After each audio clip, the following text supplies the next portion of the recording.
Sunday Night Production. En course à pied, est-il possible de n'avoir aucune limite ? Ou au contraire, les croyances limitantes peuvent-elles nous empêcher de donner le meilleur de nous-mêmes ou encore de limiter notre épanouissement à courir ? Dans cet épisode de Body and Mind, nous allons vous aider à lutter contre les croyances limitantes et à reprogrammer votre cerveau pour performer. C'est parti ! Dans la tête d'un coureur vous présente Body and Mind, un nouveau programme dédié au corps et à l'esprit. Chaque mois, un médecin du sport et une préparatrice mentale vous donnent toutes les clés pour améliorer votre santé et votre mental grâce à la course à pied. Bonne écoute.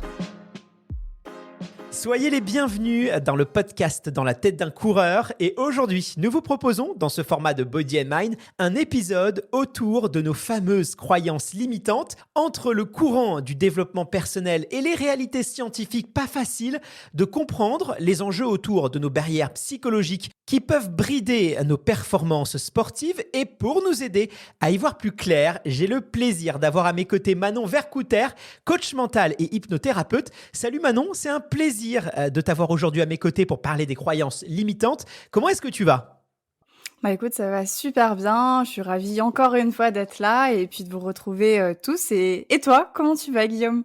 Bah écoute, ça va super bien. Merci de t'en soucier. Je t'avoue que ça fait très longtemps que j'attends cet épisode parce que je vais te faire une confidence. Une fois n'est pas coutume, depuis le début de ma vie d'adulte, je m'intéresse non seulement à ce sujet, à cette question des croyances limitantes, mais surtout, j'essaye de faire mon maximum pour lutter contre ce phénomène. Alors pour contextualiser un peu pourquoi c'est un sujet qui est aussi important pour moi, eh bien tout simplement parce que depuis mon plus jeune âge, je suis atteint de dyspraxie. Alors c'est ce qu'on appelle un handicap invisible qui touche notamment mon développement moteur, comme par exemple la coordination. Et quand on manque de coordination, eh bien tous les gestes du quotidien deviennent terriblement compliqués.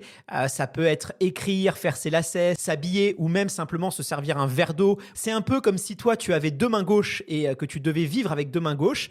Tu imagines bien que pratiquer une activité sportive quand j'étais plus jeune, petit, eh bien ça a été très compliqué pour moi. Évidemment, le cerveau c'est une formidable machine d'adaptation, donc c'est très long, mais au fur et à mesure qu'on grandit, on arrive à créer des compensations justement pour s'habituer à vivre comme ça, mais c'est quelque chose de très long. Mais voilà, quand j'étais jeune, je voulais absolument faire du sport. Mes parents aussi tenaient à ce que je pratique du sport. C'était important pour eux dans leur éducation, c'était même essentiel. Et donc, ils m'ont inscrit à une multitude de sports comme l'escrime, le judo, le tennis, le basket, le rugby. J'ai fait, je crois, tous les sports et j'étais terriblement mauvais. Je restais sur le banc de touche, sauf à la fin des matchs où les entraîneurs me faisaient entrer sur le terrain un peu par pitié, il faut le reconnaître. Dans les sports individuels, je perdais tous les matchs. J'ai jamais gagné j'ai même pas marqué un seul point. À l'époque, malheureusement, j'avais pas conscience d'avoir cet handicap. Les instituteurs n'étaient pas forcément formés aussi à tout ce qui est troubles neuroatypiques. Et donc, je pensais que le problème, il venait de moi. Je pensais que j'étais nul, paresseux, que c'était de ma faute. Et donc, au fur et à mesure, j'ai assimilé l'idée que j'étais quelqu'un qui n'était pas sportif, quelqu'un de maladroit, quelqu'un qui était pas capable de faire énormément de choses, jusqu'au jour où j'ai découvert presque par hasard la course à pied. Et là, ça a changé ma vie, tout simplement parce que je me suis épanoui dans ce sport, parce que j'ai évolué, parce que j'ai progressé et j'ai compris qu'en fait, non, j'étais tout à fait capable de faire du sport. J'ai même participé à des championnats de France, j'ai gagné des courses. Donc j'ai fait un travail sur moi-même pour déjà comprendre, mieux me comprendre, savoir quelles étaient mes spécificités neurologiques, vu des spécialistes. Et puis, au fur et à mesure, j'ai retravaillé mon identité et j'ai essayé de repousser ces croyances limitantes pour vivre plus sereinement avec moi-même, tout simplement. Mais elles sont encore là, elles sont bien ancrées parce que malheureusement, ces blessures du passé, elles laissent des traces. Mais voilà, pour refermer un peu cette parenthèse un peu personnelle, mais c'était aussi important pour moi de partager ça avec toi et avec nos auditeurs.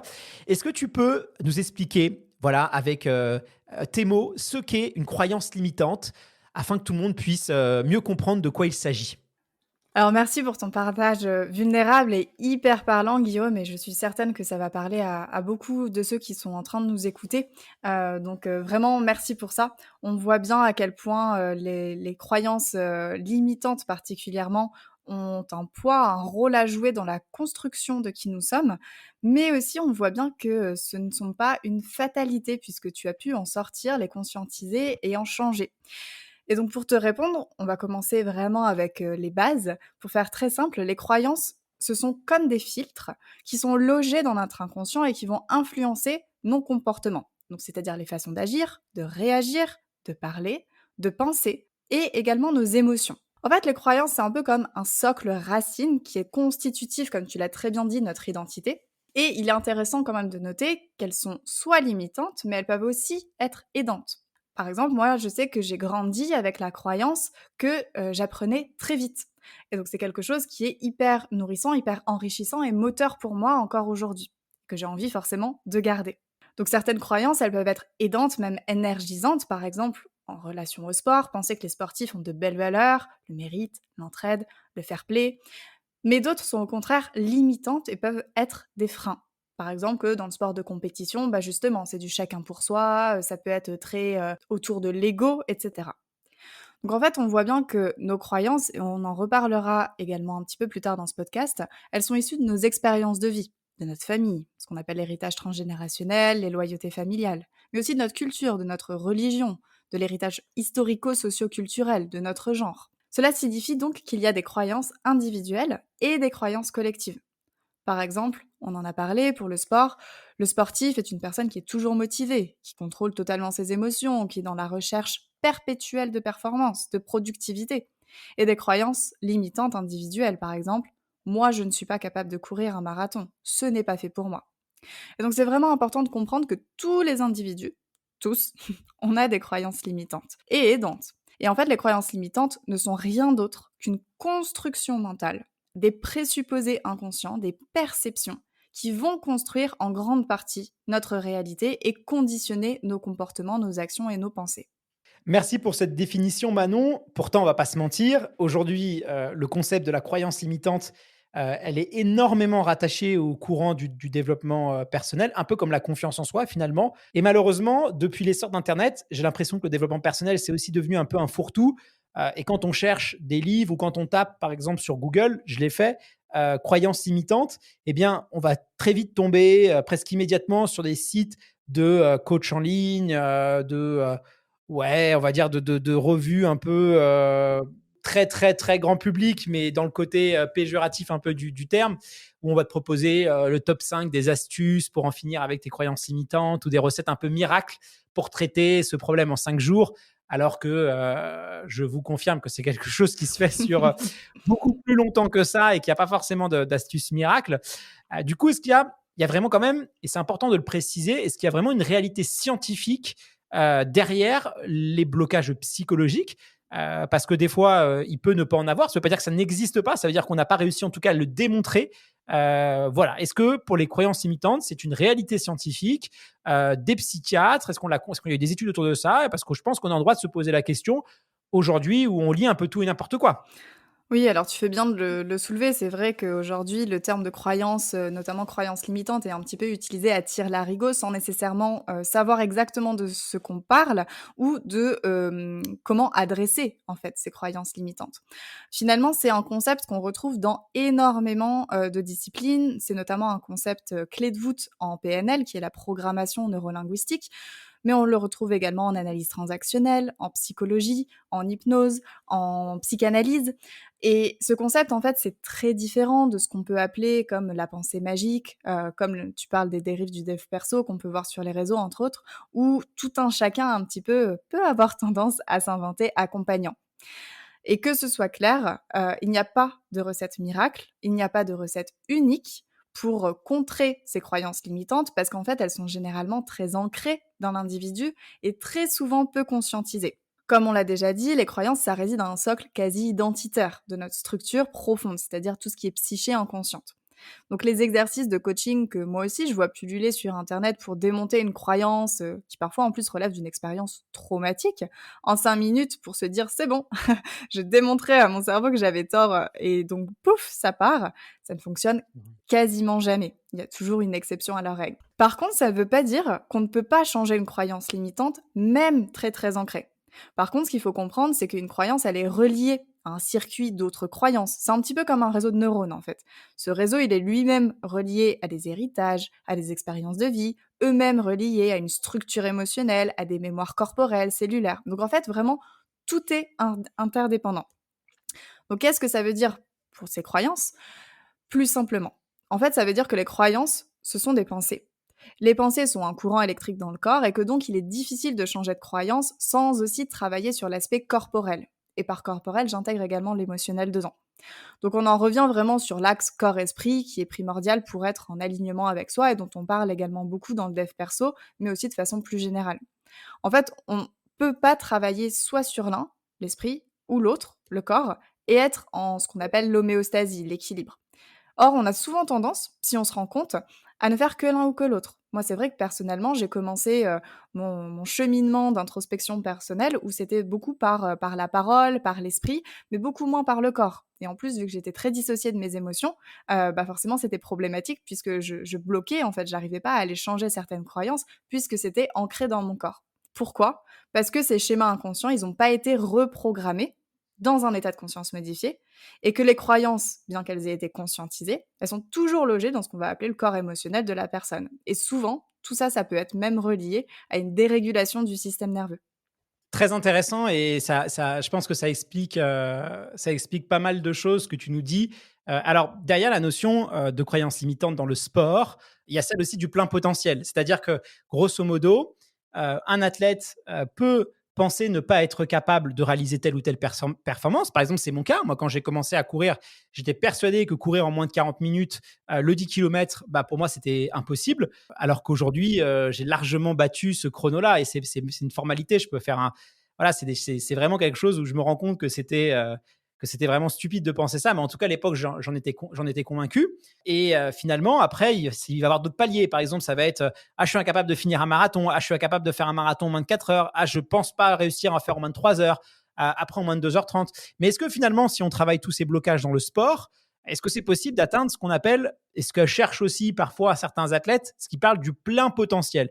C'est-à-dire que vraiment, je pense que je suis capable de réaliser n'importe quel chrono. C'est juste une question d'entraînement, c'est juste une question de préparation. Je suis capable d'aller chercher mon plein potentiel. Ça, c'est des choses qu'on entend souvent dans le champ lexical du sportif. Mais est-ce que finalement, tu penses que c'est possible quand même d'atteindre cet état de plein potentiel, de plus du tout avoir de barrière psychologique et que on peut se sentir capable de réaliser n'importe quel défi sportif?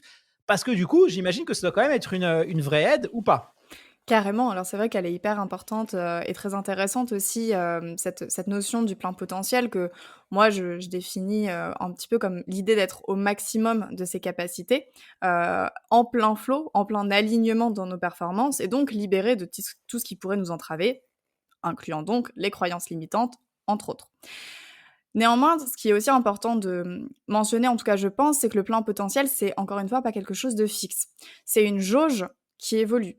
C'est-à-dire que on peut croire à un instant donné, au tout début par exemple, quand on se met à courir, qu'on a un certain plein potentiel, où on se dit: «OK, j'y suis pas encore, mais je pense que je peux courir un marathon par exemple en 4 heures».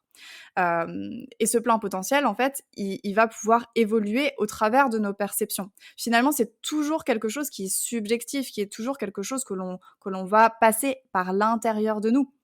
Et donc, si vous pratiquez un sport, par exemple, vous avez déjà probablement remarqué que vos performances, en fait, elles peuvent varier beaucoup d'une journée à l'autre. Parfois, ça peut vous sembler hyper facile, vous sentez probablement que vous pourriez accomplir n'importe quoi, et à d'autres moments, vous pouvez vous sentir comme un véritable débutant. Vous êtes fatigué, vous êtes démotivé, ça ne va pas. Ça peut arriver même en période de compétition où, par exemple, on va se sentir très, très bien à l'entraînement et le jour de la compétition, je sais pas, on va commencer à surinterpréter des signes, à se trouver pas bien, tu vois? Et on peut s'auto-saboter aussi comme ça. Donc ça, c'est des choses, malheureusement, auxquelles il faut être préparé. Totalement, et donc en fait, on voit bien à quel point le contexte, l'importance de l'environnement est cruciale également dans cette perception de notre plein potentiel et dans le potentiel accomplissement de notre plein potentiel. Et donc en fait, en l'espace de quelques jours, nos habiletés, nos capacités, elles sont sensiblement les mêmes, et quand on lisse ça en plus sur plusieurs semaines, mois, années, on peut constater, bien sûr, si on est constant dans l'entraînement, qu'on progresse et qu'on atteint des niveaux qu'on n'aurait jamais cru atteindre, comme toi, par exemple, avec ton temps en 10 kilomètres. Donc en fait, si on résume un petit peu, on a tous des limites, en fonction des uns des autres, cognitives, intellectuelles, émotionnelles, des limites d'apprentissage, des limites physiques. Mais la plupart du temps, on s'arrête très très très loin d'avoir atteint cette limite. On le voit bien d'ailleurs dans les épreuves sportives extrêmes, où certains participants, même à bout physiquement, même blessés, ils vont terminer l'épreuve, comme ils disent, grâce à leur mental. On dit d'ailleurs, mon mental a pris le dessus. Et de la même façon, dans le cas inverse, moi j'ai des clients qui me disent j'ai des pensées parasites négatives quand je cours. Mon mental en fait me bloque dans l'expression de mon plein potentiel physique. Donc on voit bien à quel point l'aspect du mental et donc par extension des croyances dont on parle aujourd'hui, c'est crucial dans le sport et pas que, parce qu'il dirige notre corps, mais aussi vice versa. Ça, c'est intéressant et moi-même, j'ai déjà entendu, pas mal d'entraîneurs et notamment, dans le milieu professionnel dire à leurs, athlètes que finalement, ils pensaient au fond d'eux qu'ils n'étaient pas capables de gagner. Ils pensaient au fond d'eux qu'ils n'étaient pas suffisamment assez talentueux. Ils étaient, même s'ils disaient vouloir gagner, ils pensaient ne pas forcément mériter cette victoire, et ne pas forcément avoir les qualités au fond d'eux pour, la mériter et ça, du coup, bah, ça les bloquait et tant qu'ils conservaient ça, ça ne fonctionnerait pas. Alors après, je ne sais pas si toi, tu as peut-être d'autres exemples pour illustrer un peu tout ça, de manière plus concrète, Manon? Ouais, totalement et ce que tu dis est hyper intéressant parce que là, on voit bien qu'on se dit souvent: «Nos croyances limitantes vont entraver nos capacités physiques», par exemple dans la course. Néanmoins, parfois, l'inverse peut se produire. C'est-à-dire que malgré le fait que j'ai cette croyance limitante, je vais réussir à faire une perf de fou, et donc le fait de faire cette perf de fou va me permettre de commencer à casser, voire la casser directement, cette croyance limitante et du coup, je vais illustrer ça. Tu me disais: «Est-ce que je pense que tout est possible?» Et moi, justement, j'ai la forte croyance, aidante pour le coup, que tout est possible ou presque. Alors je m'explique un petit peu. Ma mère me disait souvent: «Manon, tu peux pas tout faire». Parce que moi, j'avais toujours 10 000 projets en tête, 10 000 avis en même temps et donc j'ai décidé quand, je me suis formée à tous ces outils-là, de reprogrammer cette croyance en réalisant en fait que déjà j'étais pas d'accord avec elle, que cette croyance elle lui appartenait à elle et pas à moi, même qu'elle me l'avait transmise, mais du coup que je n'en voulais plus. Et donc je l'ai reformulée en: «Je peux tout faire dans ce que j'ai vraiment envie de faire, si je m'en donne les moyens et surtout pas tout en même temps». Et je trouve que déjà, même si la phrase elle est un petit peu lourde, c'est quand même beaucoup mieux à dire et en tout cas moi quand je la dis et quand je l'explique, je ressens bien que dans l'énergie, en fait, ça vient pas du tout du même espace de frustration, «Ah bah non, c'est hyper limitant, tu peux pas tout faire». Là, je me dis: «Oui, mais en fait, il y a beaucoup plus d'espace et de possibilités». Et donc, par extension, je vais souvent dire que tout est possible, mais pas en même temps, et si je le veux assez. Donc, c'est-à-dire en posant des actions congruentes avec mes objectifs. Et bon, bien sûr, en respectant tout ce qui est loi naturelle. Je ne peux pas aller voler ou me téléporter, en tout cas, pas tout de suite. Mais quand on regarde des performances comme celle de Philippe Croison, donc c'est un homme amputé des 4 membres qui a traversé la Manche à la nage, alors que de nombreux professionnels de santé, entre autres, lui avaient dit que ce ne sera pas possible, on voit bien la puissance des croyances et de la volonté. C'est-à-dire que lui, il pensait que c'était possible, il avait la croyance que c'était possible, et ce que les professionnels de santé projetaient sur lui, le fait que ce ne soit pas possible, c'était leur propre croyance, leur propre filtre.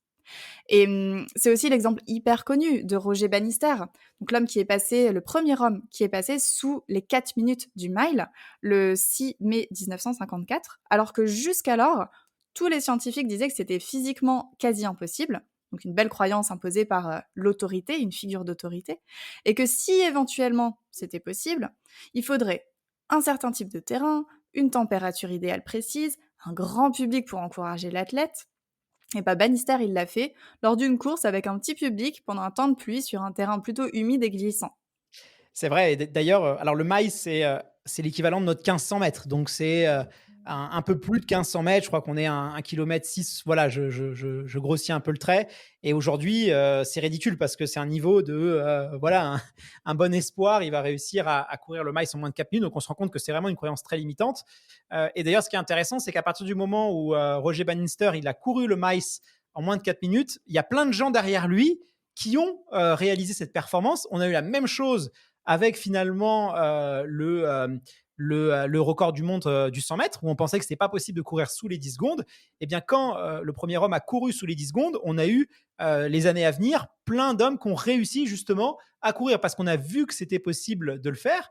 Au même titre, on sait aussi dans les études sociologiques que les enfants qui sont nés dans des familles d'entrepreneurs, dans des familles de gens qui ont réussi, ils vont avoir une aptitude plus facile à créer des entreprises que la personne qui vient d'un milieu ouvrier où pendant 7 générations, tout le monde était ouvrier. Donc du coup, pour lui, il n'a pas d'exemple, il n'a pas de modèle paternaliste, maternaliste de la chef, le ou la chef d'entreprise. Du coup, pour lui, c'est pas concret, il peut pas le visualiser, il peut pas. C'est quelque chose de très abstrait. Donc, on se rend compte que vraiment, voilà, dans ce processus-là, notre environnement, il est déterminant. Ouais, totalement. Et c'est vrai que c'est ça qui est incroyable quand j'ai entendu parler de cette histoire. C'est vraiment, comme tu l'as dit, une fois que Bannister il a prouvé que c'était possible de passer sous la barre des 4 minutes au mile, il a du coup levé la croyance pour lui, mais aussi chez ses pairs coureurs et donc la communauté scientifique. Et ce qui est dingue, c'est que il a même pas fallu attendre un mois, c'est 5 ou 6 semaines plus tard, le 21 juin, toujours 1954, que le record de Bannister, il a été battu en fait par l'Australien John Lundin. Il a fait 3 minutes 58. Et juste après, il y a des dizaines d'autres en fait qui ont passé cette barre fatidique sur le deuxième semestre de l'année. Donc on voit bien en fait à quel point parfois une figure d'autorité, une croyance peut être très très puissante et implémentée au niveau du collectif. Et comme tu le disais très bien dans l'exemple des entrepreneurs, moi ça me fait penser à une étude que j'avais lue, une expérience qui avait été menée sur des enfants en fait. On leur présentait un problème, c'était un problème, il me semble, de logique mathématique, et à un groupe, on leur disait c'est un problème hyper difficile, ça va être très compliqué, et à l'autre, on leur disait que c'était beaucoup plus facile. Eh bien, le temps de résolution du problème a été beaucoup plus élevé pour ceux à qui on a dit que ça allait être difficile, et le taux de réussite a été beaucoup plus bas pour ceux à qui on a dit que ça allait être difficile, alors que c'était le même exercice. C'est intéressant et d'ailleurs ça c'est important d'avoir en tête cette vérité-là parce que si on se persuade que finalement moins de 3 heures au marathon, que moins de 40 minutes sur 10 kilomètres, c'est des performances très compliquées, très dures à avoir, on risque d'avoir ce phénomène-là qui se produit aussi. On va quelque part assimiler cette difficulté et ça va pas nous aider à progresser et on va peut-être s'en faire un peu une montagne. Manon, tu parlais tout à l'heure des croyances limitantes collectives et individuelles. Alors moi, j'ai noté ça parce que j'ai pas forcément. Voilà, j'aimerais bien que tu développes un peu ce concept-là parce que j'imagine que c'est différent, mais c'est quand même aussi, ça doit quand même aussi être étroitement lié. Est-ce que tu peux nous en dire un peu plus sur la différence entre une croyance limitante collective et individuelle, s'il te plaît? Ouais, alors, en fait, les croyances collectives, elles reposent sur un besoin inhérent à toute communauté humaine de se construire sur des repères communs. Dans le sport, cette croyance est le plus souvent inspirée ou fantasmée plutôt à travers les pionniers de la discipline, exactement comme tu viens de le mentionner. Il y a le mythe du marathon, c'est la mythologie olympique, le dieu du stade. Et aujourd'hui, en fait, dans l'inconscient collectif, le marathon, il est sacralisé. Et pour certaines personnes, c'est vraiment quelque chose d'impossible et de réservé à une élite. En fait, les croyances collectives, elles s'appuient vraiment sur elles sont multifactorielles. Elles s'appuient sur tout un tas de codes historico, sociaux, culturels, parfois religieux, politiques, etc. Comme avec l'exemple de Bannister, de la communauté scientifique, elles peuvent aussi provenir de figures d'autorité, donc des médecins, des médias, des scientifiques, des experts. On entend souvent également des témoignages de personnes qui ont survécu à des maladies alors qu'on leur avait donné un diagnostic qui leur disait qu'elles elles ne pouvaient pas vivre, que ce n'était pas possible. Et donc en fait, tout ça, ça va nourrir ce que notamment Carl Gustav Jung appelait la notion d'inconscient collectif, donc c'est-à-dire une sorte de réservoir éthérique qu'on ne peut pas toucher, où se trouve la conscience collective avec les croyances des uns et des autres qui vont un petit peu s'entremêler. Et tout ça, ça va s'entrevêcher dans nos croyances individuelles, donc celles qu'on va se construire pour nous, et en fait, elles peuvent être plus difficilement identifiables, et c'est ça le petit truc. Parce qu'en fait, elles sont encore plus prônes aux formulations de généralisation, si bien qu'on a du mal en fait à les sortir de notre tête, à prendre du recul pour penser autrement, ouvrir d'autres espaces de conscience en nous. Et pour donner un exemple très concret, par rapport au sport, un exemple de croyance limitante collective, ce serait le sport, c'est difficile, il faut être motivé, ça fait souffrir. Une croyance individuelle, ça va être le sport, ce n'est pas pour moi. Je ne suis pas quelqu'un de sportif. Et donc, dans les exemples, encore une fois, de croyances limitantes collectives, dans d'autres thématiques, on retrouve les hommes, les femmes, c'est tous les mêmes. L'amour fait souffrir. L'argent, ça crée des problèmes. C'est compliqué à gagner. On voit bien, en fait, il y a vraiment cette grande généralisation qui nous est imposée. C'est un petit peu comme un axiome. Et si on ne met pas un petit peu le nez dedans, ou plutôt que là, on prend du recul, si on ne porte pas de la conscience là-dessus, c'est beaucoup plus compliqué de l'identifier et d'en sortir.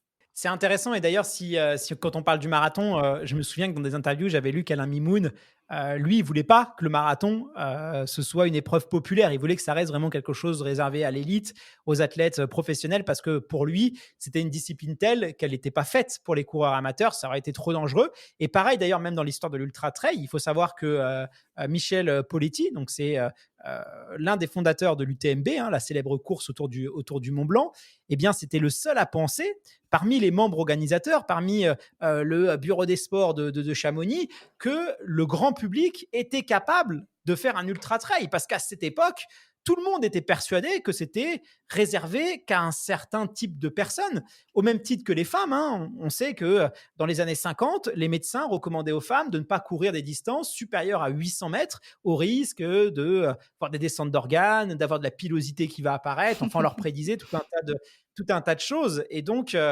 tout ça, ça laisse aussi des traces. Aujourd'hui, si finalement, il y a des gens qui se permettent de juger les performances sur marathon ou qui pensent une femme, elle n'est pas capable de courir un ultra trail, ou seulement certaines femmes qui seraient vraiment des déesses du sport, mais monsieur et madame tout le monde, ce ne serait pas possible. Ces choses-là, aujourd'hui encore, même 50 ans, 60 ans après, on en a l'héritage. Donc ça, c'est voilà, il faut en avoir conscience, parce que ça peut vraiment être un frein. Et au niveau des croyances limitantes personnelles, là, j'imagine que c'est plus, si tu veux développer, mais c'est plus celle qui est individuelle, mais qui, à mon avis, est liée aussi. Oui, c'est tout à fait ça. En fait, pour reprendre l'exemple pris juste avant, les croyances limitantes individuelles ou personnelles, elles sont reliées à moi, en fait. Et donc, du coup, par rapport à ce que j'ai dit avant, l'amour fait souffrir, là, on aurait plutôt quelque chose du style: j'attire toujours le même type d'homme ou le même type de femme. L'amour, ce n'est pas pour moi. Concernant le sport, c'est comme je l'ai dit, je ne suis pas quelqu'un de sportif. Et concernant l'argent, que j'ai cité également, je n'arriverai jamais à bien gagner ma vie, même si on a conscience que certaines personnes puissent bien la gagner. Là, c'est vraiment en référence interne par rapport à moi, qui je suis. Et donc, ces croyances limitantes individuelles, personnelles, elles sont liées donc à moi et elles permettent de me différencier de l'autre. Je me sens différent des autres, à part, unique ou aussi rejeté. Je dois réussir à tout prix. Je dois être parfait. Ça n'arrive qu'à moi. Je ne mérite pas. Je ne suis pas digne. Et du coup, ces croyances limitantes, alors on l'a dit, elles peuvent avoir un ancrage très profond, mais concrètement, où est-ce qu'elles puisent leur origine? Alors ça aussi, c'est hyper intéressant de le prendre en compte parce que souvent on se dit simplement, ça m'a été transmis par mes parents ou ça vient de mon enfance. Alors du coup, on va mettre un petit peu de clarté là-dessus. Comme je disais, il y a les origines un petit peu historico, socio-culturelles du pays dans lequel on est né, on a vécu, notre religion, notre genre, la période. Par exemple, comme tu me disais tout à l'heure sur les femmes, une femme née en 1900 alors que le port du pantalon était encore interdit, on pouvait pas voter, on pouvait pas ouvrir de compte en banque sur l'autorisation d'un homme. Les courses, notamment le marathon, c'était réservé aux hommes. Une femme née en 1900 n'aura pas les mêmes croyances qu'une femme née en 2000, au au vu du contexte. Ensuite, il y a l'aspect transgénérationnel. Donc là, c'est vraiment tous mes héritages familiaux, tous mes loyautés familiales. Cela signifie qu'en fait, je porte en moi des croyances, des transmissions de mes parents, de mes grands-parents, de mes arrière-grands-parents, et encore avant, même si je ne les ai pas connus. Par exemple, si j'ai grandi dans une famille où tout le monde était salarié, gagnait peu, devait faire attention, je pourrais avoir plus tard de plus grandes difficultés à me lancer en tant qu'entrepreneur parce que je n'ai pas de modèle, mais aussi parce que j'ai des croyances sur la nécessité d'être en sécurité, de pas trop risquer les choses, des croyances sur le travail, que c'est difficile, que ça fait souffrir, etc. Pour revenir au sport, si personne dans ma famille n'est sportif, voire qu'ils ont toujours eu tendance à dénigrer le sport en disant que ça sert à rien, que c'est impossible, il est possible en fait que pour moi ce soit plus difficile de m'y mettre parce que je ne serais pas naturellement, ou en tout cas moins naturellement, attirée par le fait de faire du sport. Et également, il y a l'enfance. Donc plus largement, mes expériences de vie aussi. C'est la façon dont j'ai été éduquée, ce qu'on me disait. Et en fait, souvent, je peux observer à mes clients les phrases qu'on leur répétait petits au sujet du travail, de l'argent, de l'école, du sport, du poids, de l'amour, de la santé. Et les résultats, en fait, ils sont souvent hyper frappants. Et ça permet de comprendre plein de choses et également de prendre de la distance en réalisant que nous pensions penser comme ça, alors qu'en fait, on nous l'a transmis et appris. Ça fait forcément sens tout ce que tu me dis. On hérite de certaines croyances, mais on peut aussi on peut pas tout aussi mettre sur le dos de nos parents ou sur le dos de la société. On va pas se mentir, hein, on peut aussi s'en construire inconsciemment ou même consciemment au cours de notre vie, parce que c'est aussi une forme de confort. On va pas se mentir. Je pense que je suis pas capable de, donc du coup, bah, je me mets dans une sorte de zone de confort, de voilà, de sécurité aussi. Des fois, les croyances limitantes, tu l'as dit en introduction, elles ont aussi un intérêt, elles ont aussi un but, c'est de nous préserver. Exactement, et ça, c'est oui, en effet, on va pas mettre tout sur le dos de nos ancêtres ou des figures d'autorité. En fait, à ce stade, une croyance se construit et ça se construit, en gros, comme ça. C'est-à-dire, j'ai une expérience, à un moment donné de ma vie, qui suscite une réaction émotionnelle forte.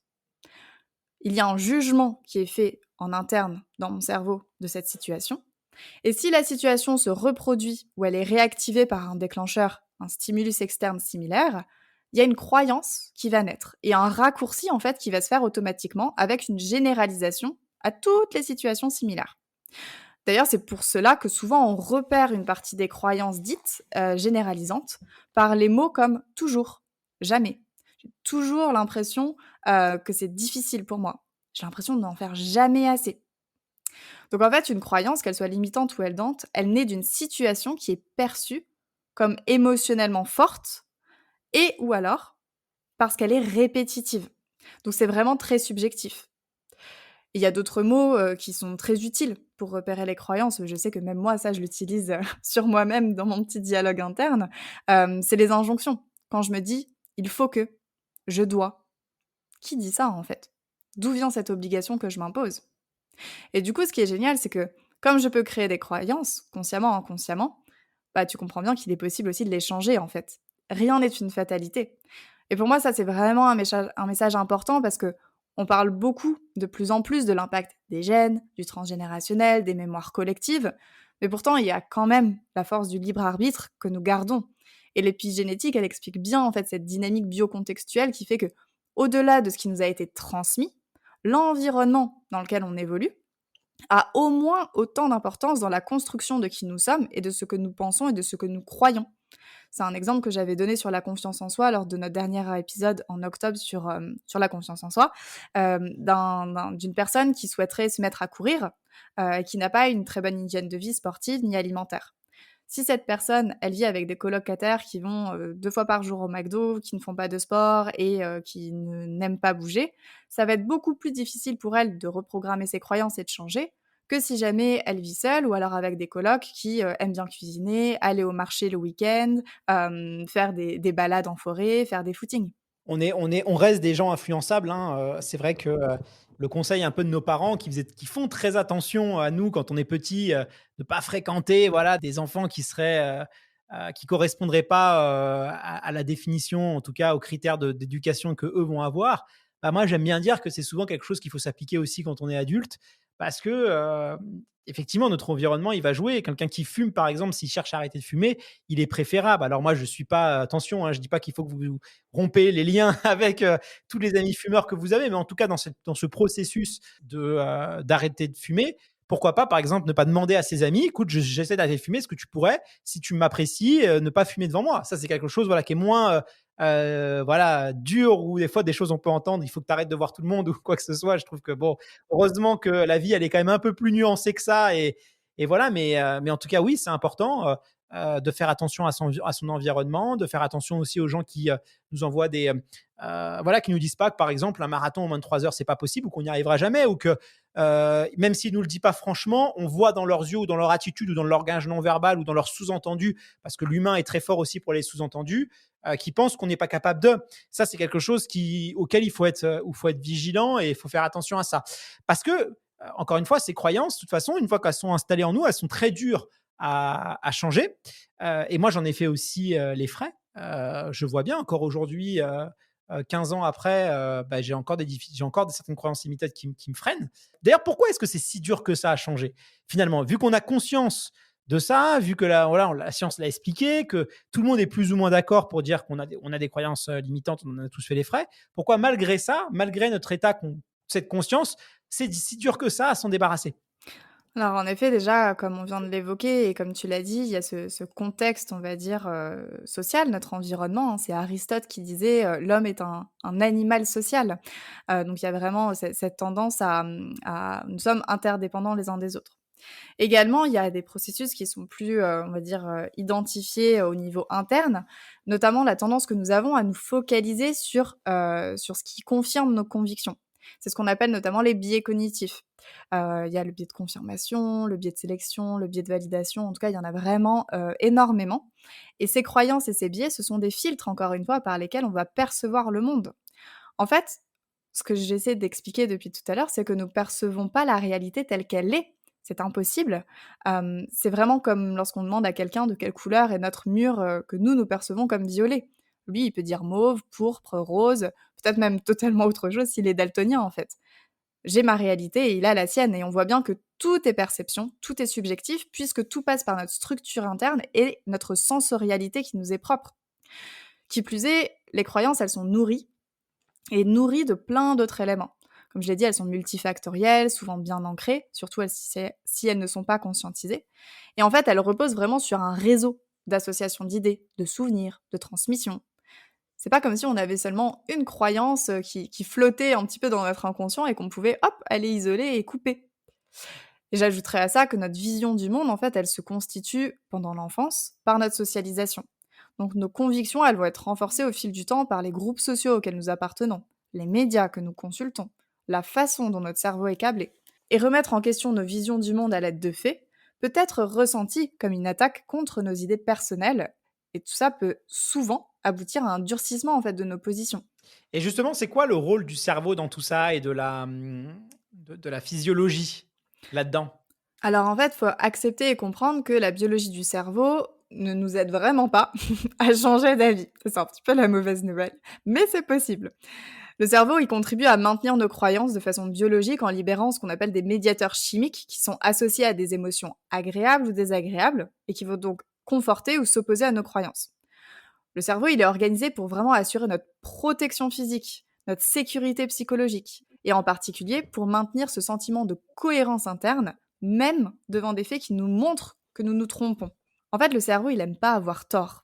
L'inconscient va tout faire pour rester en cohérence avec ce qu'il croit, même si c'est limitant, car il ne fait pas la différence entre ce qui est bon ou mauvais pour moi. Il va seulement aller voir ce qui est utile ou non. Si ça sert, je garde. Si ça ne sert pas, je n'en veux pas. Et donc bien souvent, ça me sert de continuer à me dire que je ne suis pas quelqu'un de sportif ou que je suis nulle, parce que ça me permet de rester en alignement avec le fait de ne pas faire de sport. Et du coup, si je me mets à en faire, je vais contre cette croyance identitaire que je ne suis pas sportif. Et donc en fait, l'inconscient, pour empêcher ça, pour rester cohérent avec ce qu'il croit sur moi, il va mettre en place tout ce processus. Rassure-moi Manon, il existe quand même des solutions. On peut quand même essayer de lutter contre ça parce que là, on a fait une belle et longue introduction. On va pas laisser nos auditeurs et auditrices comme ça. On va essayer quand même de leur apporter quelques petites pistes pour qu'ils puissent, voilà, s'ils ont envie, ils sont en prépa marathon, ils ont envie d'atteindre un objectif. Au fond d'eux, ils se disent: «Ah, est-ce que vraiment j'en suis capable ou pas? Est-ce que je suis vraiment assez talentueux? Est-ce que j'ai les ressources en moi?» Voilà, on va essayer de les aider pour leur prouver que oui. Mais du coup, comment est-ce qu'on doit fonctionner? Oui, alors heureusement, c'est possible de dépasser tout ça et d'ailleurs, on va donner des éléments concrets que vous pourrez appliquer dans votre quotidien. Parce que c'est vraiment l'idée ici, c'est aussi de sortir de l'aspect uniquement théorique. Et donc, je nuance bien mon propos en disant que c'est pas parce que ça peut être difficile parfois de changer, que ça l'est tout le temps. Et ça ne veut pas dire non plus que plus c'est profond, plus c'est ancré, plus ce sera difficile, dur, long à changer. D'ailleurs, en fait, ça, c'est une croyance limitante que je croise, Mmh. mais alors tout le temps en séance. Le changement, il est instantané. C'est la résistance au changement qui prend du temps. Ça signifie vraiment que si les résistances persistent, il y a probablement d'autres croyances liées qui nous empêchent de la remplacer ou alors que nous ne savons pas quoi mettre à la place parce que notre inconscient bloque ce processus. Mais c'est ok et ça peut se changer. Donc vraiment, le changement, ça prend le temps qu'on lui donne et j'ai vu des personnes changer de croyances identitaires en un temps mais record et d'autres pour qui il y avait besoin d'un peu plus de temps parce que chacun est différent, chacun son rythme et c'est totalement ok. Et donc heureusement, on peut agir déjà à identifier les croyances, parce que la conscientisation, c'est la première étape, et commencer à instiller du doute. Donc pour ça, je vais vous donner un exercice avec quelques étapes. Alors, ce sera peut-être pas suffisant pour démonter une super grosse croyance du style je suis nul ou je ne réussis jamais rien, mais ça peut vraiment aider à conscientiser des pistes hyper intéressantes à venir explorer en séance, par exemple, par la suite. Et si on veut agir, selon toi, ce serait quoi la première étape, la première phase à mettre en place? Vraiment, la première phase, ce serait de prendre un papier ou de prendre un tableur et noter toutes les phrases qu'on vous a répétées pendant l'enfance, les dictons qui vous reviennent en tête ou ce que vous croyez. Si c'est un peu difficile pour vous, vous peinez à faire le tri dans tout ça, vous pouvez simplement vous demander ok, sur quoi j'ai envie de travailler là maintenant. Vous pouvez choisir un thème, donc l'argent, l'amour, la famille, le sport, le bonheur, la santé. Et vous vous demandez qu'est-ce qu'on m'a dit? Qu'est-ce que je crois sur le sport, la santé, l'amour, l'argent? Par exemple, l'argent ne pousse pas sur les arbres. Ou alors on m'a toujours dit dépêche-toi, fais un effort. Le vrai bonheur n'existe pas, l'amour fait souffrir, tu es un incapable. Ce genre de phrase. Donc effectivement, c'est important d'avoir cette remise en perspective pour prendre conscience de la chose et après pouvoir la combattre. Mais ensuite, comment on fait? J'imagine qu'il y a une deuxième étape après ça. Ouais, alors ensuite, vous allez faire une deuxième colonne que vous pouvez intituler «À quoi cela me renvoie?». Donc est-ce que peut-être ça renvoie à un événement particulier? Peut-être que c'est quelque chose d'un peu plus diffus. Par exemple, parfois, nos parents ne nous disent pas quelque chose, mais on va intégrer une croyance en raison de leur comportement. C'est ce qu'on appelle souvent des injonctions paradoxales. Par exemple, si j'ai grandi avec des parents qui me disaient: «Fais un métier qui te plaît, c'est important, je veux que tu sois heureuse», mais qu'en même temps, moi, je les voyais un peu se tuer à la tâche ou galérer, exemple véridique qui me concerne, forcément, j'ai un peu un message qui est biaisé, en fait. J'ai les 2 en même temps. Donc même si on me dit: «Faire un métier, c'est important», il y a pas de cohérence de la part de mes parents. Ou s'ils me disaient, par exemple: «Sois toi-même, aie confiance en toi, sois authentique, dis ce que tu penses». Mais que dans ma famille, encore une fois, c'est un exemple absolument absolument, inventé, hein, pas du tout. Mais que dans ma famille, du coup, on parlait pas, que ça n'allait pas, on ignorait un petit peu les problèmes, on parlait pas de nos émotions. En fait, le message qui va s'intégrer inconsciemment, donc la croyance, c'est que je ne peux pas être moi-même, puisque mes parents n'ont pas été congruents avec ce qu'ils me disaient, puisqu'ils me disaient de parler alors qu'eux ne le faisaient pas. Et donc, en fait, je fais comme eux, malgré moi. Et tout ça, ça peut mener à ce paradoxe de je crois que j'ai grandi avec la croyance que oui, j'ai l'autorisation d'être moi-même, mes parents me l'ont toujours répété, etc. Mais dans les faits, je n'arrive pas à m'exprimer, je n'ai pas confiance en moi, je n'arrive pas à prendre ma place. Et parfois, c'est ça aussi qui bloque, ou alors qui fait qu'on va se dire, bah j'ai un problème. C'est très juste cette ambivalence entre ce qu'on pouvait nous dire, les injonctions qu'on pouvait nous faire. Fais du sport, voilà, essaye d'avoir un métier qui te plaît, il faut que tu sois heureux dans la vie. Et si on constatait pas ça forcément dans notre quotidien, bah évidemment, en fait, ça va être compliqué d'y croire vraiment. Ça peut jouer. Est-ce qu'il y a autre chose aussi, Manon, qu'on peut mettre en place pour aller encore plus loin? Oui, après, vous pouvez simplement identifier comment ça vous fait sentir, déjà de mettre ça sur papier. C'est quoi l'émotion? Comment c'est dans votre corps? Est-ce que c'est serré, ouvert, détendu, contracté? Et puis dans une quatrième colonne, vous allez mettre ce que vous souhaitez à la place, comme croyance. Je peux vivre de mon activité pleinement, avec plaisir, sans me tuer à la tâche.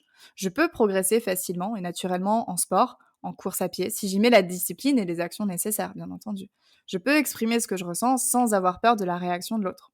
Et donc, en dernière étape, en cinquième colonne, vous allez chercher des contre-exemples.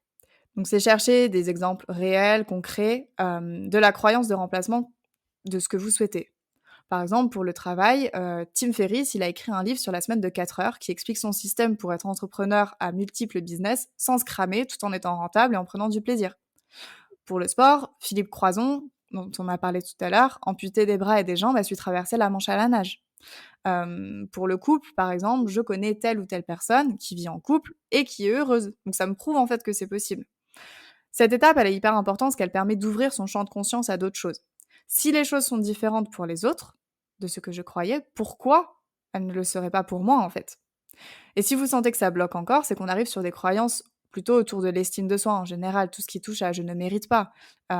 Et tout ça, ça permettra d'embrayer sur un travail peut-être un peu plus profond, mais au moins vous aurez fait énormément de liens et de conscientisation en amont. D'accord, mais du coup, ça permet quoi cet exercice concrètement? S'il modifie pas radicalement une croyance, quel est le mécanisme qui est en jeu? En fait, c'est vraiment de faire émerger à la conscience des blocages, parce que ça paraît peut-être logique quand je le dis comme ça, mais on peut pas adresser des blocages qui restent inconscients, parce qu'on ne sait pas du coup de quoi il s'agit. Ensuite, ça permet vraiment de déstabiliser notre inconscient et notre système interne. En prouvant qu'il y a des contre-exemples par rapport à ma croyance que je considère comme une réalité, je vais vraiment instiller du doute à la véracité de ma croyance, jusqu'à présent jamais remise en question. Donc ça permet vraiment d'ouvrir, tu vois, cette petite brèche, d'ouvrir la porte et de donner une autre perspective à l'inconscient en lui disant: «Tiens, tu vois quand même ça, est-ce que ce serait pas plus sympa de l'avoir comme croyance? Est-ce que ce serait pas quand même un peu plus cool pour nous?» Et comme le cerveau n'aime pas avoir tort, comme on l'a dit tout à l'heure, on va le prendre à son propre jeu. Le cerveau, il a besoin de réponses. Il va chercher à combler tous ces nouveaux espaces avec des nouvelles informations qui sont en cohérence avec tout ce que vous venez de conscientiser. D'ailleurs, tu parlais des écueils du dev perso tout à l'heure, et on parle souvent des affirmations positives en dev perso. Personnellement, je considère que ce n'est pas très efficace. Et en général, en fait, on va se répéter quelque chose consciemment que l'inconscient y croit pas du tout. Donc bon, on n'a pas du tout confiance en soi ou qu'on se considère pas comme sportif. Se répéter tous les matins: «Je suis hyper sportif, je suis hyper sportif», je ne suis pas sûre que ça aide. Par contre, au lieu de faire des affirmations positives, ce que vous pouvez mettre en place au quotidien concrètement, c'est des questions introspectives pour permettre d'étendre ce champ de conscience et d'y insérer des nouvelles informations. Ouais, c'est un espèce de jeu de poker menteur avec notre cerveau, où il faut, essayer de trouver des subterfuges pour casser ses biais cognitifs. D'ailleurs, est-ce que tu peux nous donner quelques autres astuces pour concrètement appliquer ça? Ouais, alors c'est hyper simple.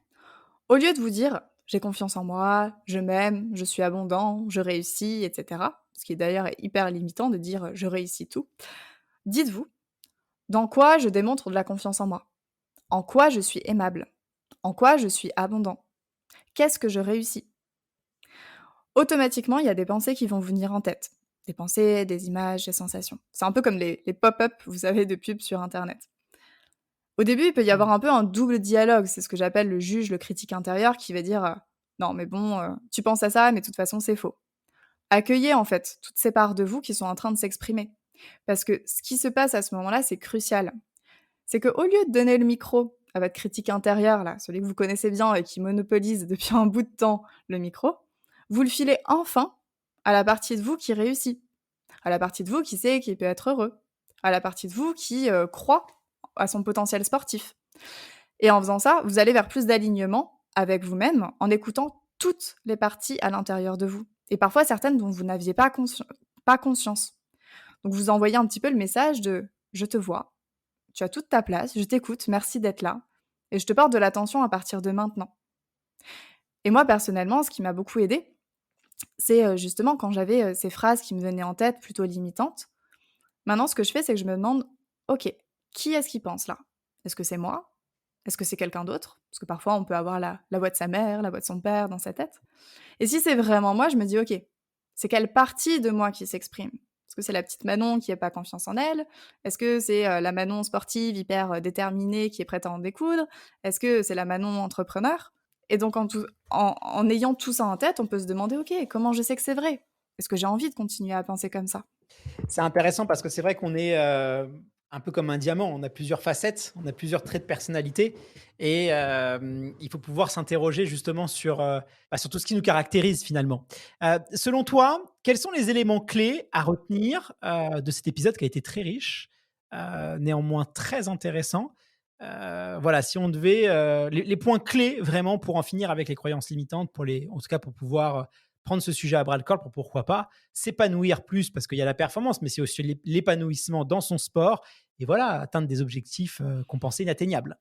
Oui, alors je pense que l'élément clé vraiment à retenir, c'est qu'il y a aucune fatalité et que, en faisant un travail, de conscientisation de nos croyances limitantes, ça peut vraiment nous aider à identifier des points de blocage précis qui vont nous permettre derrière d'améliorer nos performances, nos capacités sportives et pas que comme tu l'as dit puisque ça s'intègre dans un cadre beaucoup plus large.